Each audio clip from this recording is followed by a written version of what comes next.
ಶ್ರೀ ಸತ್ಯನಾರಾಯಣ ದೇವರ ಸಂಪೂರ್ಣ ಪೌರಾಣಿಕ ಕತೆ. ಸತ್ಯನಾರಾಯಣ ದೇವರ ಮಹಿಮೆ. ಸ್ಕಂದ ಪುರಾಣದ ರೇವಾಖಂಡದಲ್ಲಿ ಮಹಾವಿಷ್ಣು ದೇವರು ಸ್ವತಃ ನಾರದ ಮಹರ್ಷಿಗಳಿಗೆ ಹೇಳುವ ಕಥೆಯಾಗಿದೆ. ಇದು ಸತ್ಯನಾರಾಯಣ ಎಂಬ ಪದದ ಅರ್ಥವೇ ಸತ್ಯ ಸ್ವರೂಪನಾದ ನಾರಾಯಣನು, ಅಂದರೆ ಸತ್ಯವೇ ದೇವರು ಆದ ಸತ್ಯದೇವ ಭಗವಂತ. ವೇದಗಳಲ್ಲಿ ಹೇಳಿದೆ, ಸತ್ಯಂ ಬ್ರಹ್ಮ, ಸತ್ಯವೇ ಪರಬ್ರಹ್ಮ, ಸತ್ಯಂ ವದ ಧರ್ಮಂ ಚರ, ಸತ್ಯವನ್ನು ನುಡಿ, ಧರ್ಮದಲ್ಲಿ ನಡೆ. ಈ ಕತೆ ಸತ್ಯ ಮತ್ತು ಧರ್ಮದ ಸಂಕೇತವಾಗಿದೆ. ನಾರದ ಮಹರ್ಷಿಯ ಪ್ರಶ್ನೆ. ಒಮ್ಮೆ ನಾರದ ಮಹರ್ಷಿಯು ಭೂಮಿಗೆ ಬಂದರು. ಅವರು ಎಲ್ಲೆಡೆ ಪಾಪ, ದುಃಖ, ಬಡತನ, ಅಸತ್ಯ, ಅನ್ಯಾಯ, ಅಹಂಕಾರದಿಂದ ಜನರು ಕಂಗೆಟ್ಟಿರುವುದನ್ನು ಕಂಡರು. ಆಗ ಅವರ ಮನಸ್ಸು ಕಳವಳಗೊಂಡಿತು. ಅವರು ಬ್ರಹ್ಮದೇವರ ಬಳಿಗೆ ಹೋಗಿ ಹೀಗೆ ಹೇಳಿದರು, ಪಿತಾಮಹ ಬ್ರಹ್ಮದೇವನೇ, ಭೂಲೋಕದಲ್ಲಿ ಜನರು ಭಾರೀ ಸಂಕಷ್ಟದಲ್ಲಿ ತೊಳಲುತ್ತಿದ್ದಾರೆ. ಅವರ ಪಾಪನಾಶವಾಗಿ ಸುಖ, ಶಾಂತಿ, ಸಮೃದ್ಧಿ ನೀಡುವ ಮಾರ್ಗ ಯಾವುದು ಎಂದು ಕೇಳಿದರು. ಆಗ ಬ್ರಹ್ಮದೇವರು ಹೀಗೆ ಹೇಳಿದರು, ನಾರದರೇ, ಈ ಪ್ರಶ್ನೆಗೆ ಉತ್ತರ ನನ್ನಲ್ಲಿಲ್ಲ, ವೈಕುಂಠದ ಅಧಿಪತಿಯಾದ ಶ್ರೀ ಮಹಾವಿಷ್ಣುವಿನಲ್ಲಿದೆ. ನೀನು ಆತನ ಪಾದಾರವಿಂದಗಳನ್ನು ನಮಿಸಿ ಅವರಿಗೆ ಶ್ರದ್ಧೆಯಿಂದ ಸೇರಿ ಕೇಳುವಂತನಾಗು ಎಂದು ಹೇಳಿದರು. ವೈಕುಂಠ ಪ್ರಯಾಣ. ನಾರದರು ವೈಕುಂಠ ಲೋಕಕ್ಕೆ ತೆರಳಿದರು. ಆಗ ಅಲ್ಲಿ ಮಹಾಲಕ್ಷ್ಮೀ ದೇವಿಯು ನಾರಾಯಣನ ಪಾದ ಸೇವೆಯಲ್ಲಿ ತೊಡಗಿದ್ದರು. ಶ್ರೀ ಮಹಾವಿಷ್ಣು ದೇವರು ಚತುರ್ಭುಜ ಪ್ರಸನ್ನ ರೂಪದಲ್ಲಿ ಶೇಷಶಯನರಾಗಿ ಶಂಖ, ಚಕ್ರ, ಗದಾ, ಪದ್ಮ, ಕಮಲವನ್ನು ಹಿಡಿದು ಸಹಸ್ರ ಸೂರ್ಯರಂತೆ ಪ್ರಕಾಶಿಸುತ್ತಿದ್ದರು. ನಾರದರು ನಮಸ್ಕರಿಸಿ ಹೀಗೆ ಹೇಳಿದರು, ಹೇ ಪ್ರಭು, ಅನಂತಕೋಟಿ ಬ್ರಹ್ಮಾಂಡ ನಾಯಕ, ನಿನಗೆ ಜಯವಾಗಲಿ. ಭೂಮಿಯ ಜನರಿಗೆ ಸುಖ, ಶಾಂತಿ, ಧನ, ಧಾನ್ಯ ಮತ್ತು ಮೋಕ್ಷ ನೀಡುವ ಸರಳ ಮಾರ್ಗ ಯಾವುದು ಎಂದು ಕೇಳಿದರು. ವಿಷ್ಣು ದೇವರು ಮಂದಹಾಸ ಮುಗುಳ್ನಗುವಿನಲ್ಲಿ ಹೀಗೆ ಹೇಳಿದರು, ನಾರದರೇ, ಶ್ರೀ ಸತ್ಯನಾರಾಯಣ ವ್ರತವೆಂಬ ಒಂದು ಪವಿತ್ರ ವಿಧಾನವಿದೆ.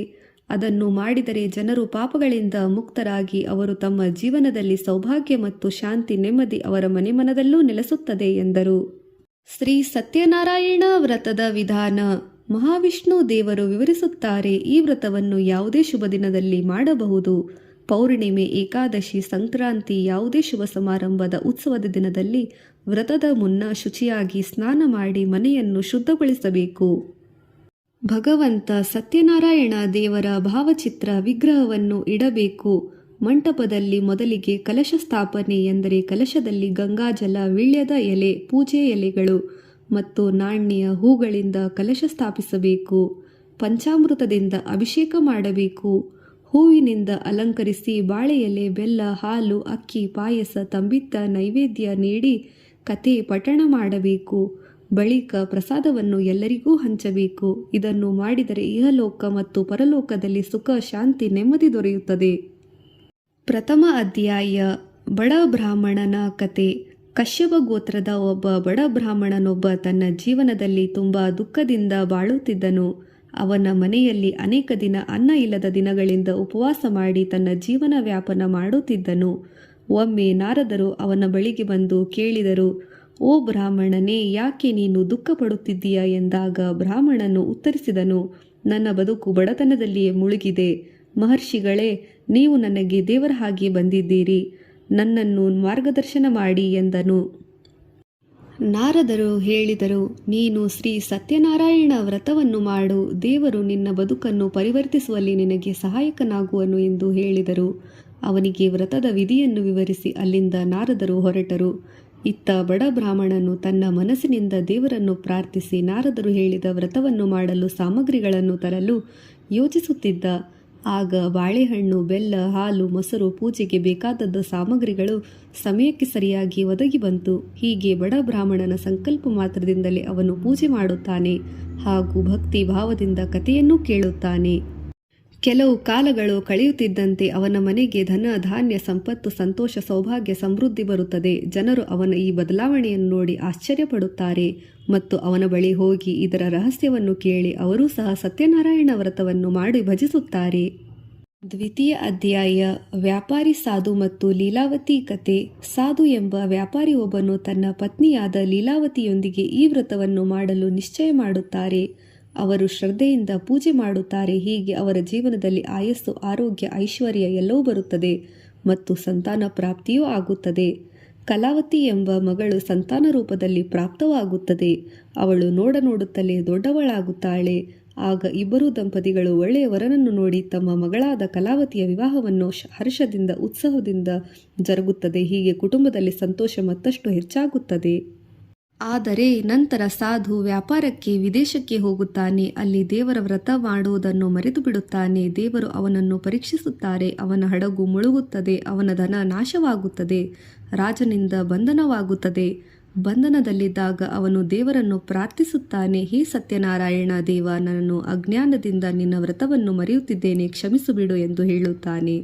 ಅಂದು ರಾತ್ರಿ ರಾಜನ ಕನಸಿನಲ್ಲಿ ಸತ್ಯನಾರಾಯಣ ದೇವರು ಕಾಣಿಸಿಕೊಂಡು ಹೀಗೆ ಹೇಳುತ್ತಾರೆ, ಹೇ ಸಾಧು, ನನ್ನ ಭಕ್ತ ಇದ್ದಾನೆ, ಅವನನ್ನು ಬಂಧನದಿಂದ ಮುಕ್ತ ಮಾಡು ರಾಜನೇ ಎಂದು ಹೇಳುತ್ತಾರೆ. ರಾಜನು ಬೆಳಿಗ್ಗೆ ಅಂದು ನಿಜವೆಂದು ಅರಿತು ಅವನನ್ನು ಬಂಧನದಿಂದ ಬಿಡುತ್ತಾರೆ. ಸಾಧು ಮನೆಗೆ ಬಂದು ವ್ರತವನ್ನು ಪುನಃ ಶ್ರದ್ಧೆಯಿಂದ ಮಾಡುತ್ತಾನೆ. ಹೀಗೆ ಅವನ ಧನ ಮತ್ತೆ ಮರುಗುತ್ತದೆ. ರಾಜನಿಂದ ಬಂಧನ ಮುಕ್ತವಾಗುತ್ತದೆ. ಮತ್ತೆ ಆರೋಗ್ಯ ಐಶ್ವರ್ಯ ಮರುಗುತ್ತದೆ. ತೃತೀಯ ಅಧ್ಯಾಯ. ರಾಜ ಮತ್ತು ದರಿದ್ರ ವ್ಯಾಪಾರಿ. ಒಮ್ಮೆ ಸಾಧು ವ್ರತ ಪೂರ್ಣ ಮಾಡಿದ ನಂತರ ಅವನ ಬಳಿಗೆ ರಾಜನು ಬಂದು ಕೇಳುತ್ತಾನೆ, ನೀನು ಯಾವ ದೇವರನ್ನು ಪೂಜಿಸಿದ್ದೀಯಾ? ಸಾಧು ಹೆಮ್ಮೆಯಿಂದ ಹೇಳುತ್ತಾನೆ, ಶ್ರೀ ಸತ್ಯನಾರಾಯಣನನ್ನು ಭಜಿಸಿದ್ದೇನೆ. ರಾಜನು ನಗುತ್ತಾನೆ. ಆ ದೇವನು ಎಲ್ಲಿದ್ದಾನೆ ಎಂದು ತಮಾಷೆ ಮಾಡುತ್ತಾನೆ. ಆದರೆ ದೇವರು ಅವನಿಗೆ ಸರಿಯಾದ ಪಾಠವನ್ನು ಕಲಿಸುತ್ತಾರೆ. ರಾಜನು ಕಷ್ಟಕ್ಕೆ ಸಿಲುಕುತ್ತಾನೆ. ರಾಜ್ಯದಲ್ಲಿ ಬರಗಾಲ ಉಂಟಾಗಿ ದುಗ್ಗ ದರಿದ್ರ ಜೀವನ ಬರುತ್ತದೆ. ರಾಜನು ಕಷ್ಟಕ್ಕೆ ಸಿಲುಕುತ್ತಾನೆ. ರಾಜ್ಯದಲ್ಲಿ ಬರಗಾಲ ಉಂಟಾಗಿ ದುಃಖ ದರಿದ್ರತೆಯ ಜೀವನ ಬರುತ್ತದೆ. ಅವನು ನಾರದರಿಂದ ಶ್ರೀ ಸತ್ಯನಾರಾಯಣ ವ್ರತದ ಮಹಿಮೆಯನ್ನು ಕೇಳಿ ನಂತರ ಈ ವ್ರತವನ್ನು ಮಾಡುವಂತನಾಗುತ್ತಾನೆ. ಹೀಗೆ ರಾಜ್ಯದಲ್ಲಿ ಸ್ಥಿತಿ ಸುಧಾರಿಸುತ್ತದೆ. ಜನರಿಗೆ ಶಾಂತಿ ಬರುತ್ತದೆ. ಹೀಗೆ ರಾಜನು ಕಷ್ಟದಿಂದ ಬಿಡುಗಡೆ ಹೊಂದುತ್ತಾನೆ. ಚತುರ್ಥ ಅಧ್ಯಾಯ. ನಾರದರ ಬೋಧನೆ. ನಾರದರು ದೇವನನ್ನು ಸ್ತುತಿಸುತ್ತಾರೆ, ಹೇ ಪ್ರಭು, ಈ ವ್ರತದಿಂದ ಜನರು ಸುಖ ದುಃಖ ಜನ್ಮ ಮರಣ ಚಕ್ರದಿಂದ ಮುಕ್ತರಾದರು. ಇದರ ಫಲವೇನು ಎಂದು ಕೇಳಿದರು. ಆಗ ವಿಷ್ಣು ದೇವರು ಉತ್ತರಿಸುತ್ತಾರೆ, ಯಾರು ಸತ್ಯದಿಂದ ನಡೆದು ಈ ವ್ರತವನ್ನು ಶ್ರದ್ಧೆ ಭಕ್ತಿಯಿಂದ ಮಾಡುತ್ತಾರೋ ಅವರಿಗೆ ಇಹಲೋಕ ಪರಲೋಕದಲ್ಲಿ ಸುಖ ಶಾಂತಿ ಪಡೆದು ಮೋಕ್ಷ ಪದವಿಯನ್ನು ಪಡೆಯುತ್ತಾರೆ. ಯಾರು ಅಲಕ್ಷ್ಯದಿಂದ ಮಾಡುತ್ತಾರೆ ಅವರಿಗೆ ಯಾವ ಫಲವೂ ಸಿಗುವುದಿಲ್ಲ ಎಂದು ಹೇಳುತ್ತಾರೆ. ಶ್ರೀ ಸತ್ಯನಾರಾಯಣ ವ್ರತದ ತಾತ್ಪರ್ಯ. ಈ ಕಥೆಯ ಆಳವಾದ ಅರ್ಥವೇನೆಂದರೆ, ಸತ್ಯವೇ ದೇವರು ಆದ ಕಾರಣ ಅಸತ್ಯ, ಮೋಸ, ಕಪಟ, ಅಹಂಕಾರ, ದುರಾಸೆ, ಮತ್ಸರ, ಲೋಭ, ಮೋಹ, ಕಾಮ, ಕ್ರೋಧ ಎಂಬ ಅಧರ್ಮದ ಜಡವಾದ ಪಾಪದ ಇವುಗಳನ್ನು ಬಿಟ್ಟು ನಮ್ಮ ಜೀವನದಲ್ಲಿ ಸತ್ಯವೇ ದೇವರು, ಸತ್ಯದೇವರು ಆದ ಸತ್ಯನಾರಾಯಣ ಭಗವಂತನನ್ನು ಭಜಿಸಬೇಕು. ಯಾವಾಗಲೂ ಸತ್ಯವನ್ನೇ ನುಡಿಯಬೇಕು. ಧರ್ಮದ ದಾರಿಯಲ್ಲಿ ನಡೆಯಬೇಕು. ವೇದಗಳಲ್ಲಿ ಹೇಳಿದೆ, ಸತ್ಯಂ ವದ ಧರ್ಮಂ ಚರ ಸ್ವಾಧ್ಯಾಯನಂ ಪ್ರಮದ. ಉಪನಿಷತ್ತಿನಲ್ಲಿ ಹೇಳಿದೆ, ಸತ್ಯಂ ಬ್ರಹ್ಮ ಸತ್ಯಂ ಪರಂ ಸತ್ಯಂ ನಾರಾಯಣಂ ಸ್ವಯಂ ಈಶ್ವರಂ. ಅಂದರೆ ನಾರಾಯಣ ದೇವನೇ ಸತ್ಯ ಸ್ವರೂಪನು ಬೋಧಿಸುತ್ತದೆ. ಈ ಕತೆ ಕೇವಲ ದೇವರ ವ್ರತವಲ್ಲ, ಅದು ಜೀವನದ ಶುದ್ಧೀಕರಣದ ಒಂದು ಮಾರ್ಗಪಥವಾಗಿದೆ. ಈ ಕಥೆಯ ಪಾಠಗಳು: ಸತ್ಯನಿಷ್ಠೆ, ಯಾವ ಸಂದರ್ಭದಲ್ಲಾದರೂ ಸತ್ಯವನ್ನು ಪಾಲಿಸಬೇಕು. ಭಕ್ತಿ ಮತ್ತು ಶ್ರದ್ಧೆ, ದೇವನನ್ನು ನಂಬಬೇಕು.